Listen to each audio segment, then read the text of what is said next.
Akbar-Birbal reunion. One day, when Akbar and Birbal were in discussions, Birbal happened to pass a harmless comment about Akbar's sense of humor. But Emperor Akbar was in a foul mood and took great offense to this remark. He asked Birbal, his court jester, friend and confidant, to not only leave the palace but also to leave the walls of the city of Agra. Birbal was terribly hurt at being banished. A couple of days later, Akbar began to miss his best friend. He regretted his earlier decision of banishing him from the courts. He just could not do without Birbal and so sent out a search party to look for him. But Birbal had left town without letting anybody know of his destination.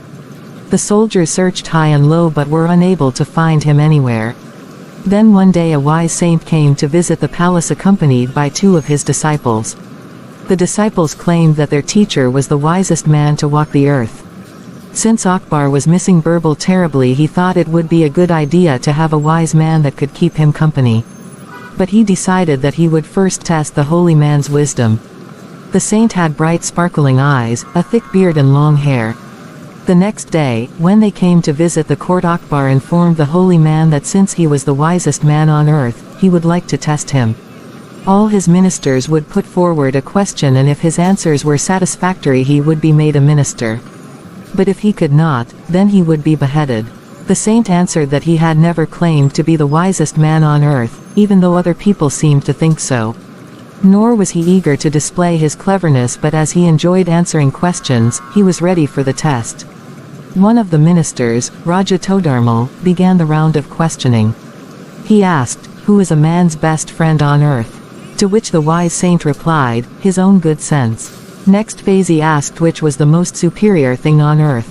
"Knowledge," answered the saint. "Which is the deepest trench in the world?" asked Abdul Fazl. And the saint's answer was, "A woman's heart." "What is that which cannot be regained after it is lost?" questioned another courtier, and the reply he received was, "Life." "What is undying in music?" asked the court musician Tansen.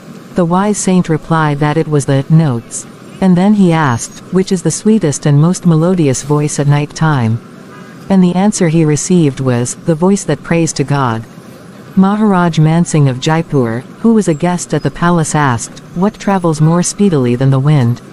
The saint replied that it was man's thought. He then asked, which was the sweetest thing on earth? And the saint said that it was a baby's smile. Emperor Akbar and all his courtiers were very impressed with his answers, but wanted to test the saint himself. Firstly he asked what were the necessary requirements to rule over a kingdom, for which he was answered, cleverness. Then he asked what was the gravest enemy of a king. The saint replied that it was selfishness. The emperor was pleased and offered the saint a seat of honor and asked him whether he could perform any miracles. The saint said that he could manifest any person the king wished to meet. Akbar was thrilled and immediately asked to meet his minister and best friend Birbal. The saint simply pulled off his artificial beard and hair, much to the surprise of the other courtiers. Akbar was stunned and could not believe his eyes.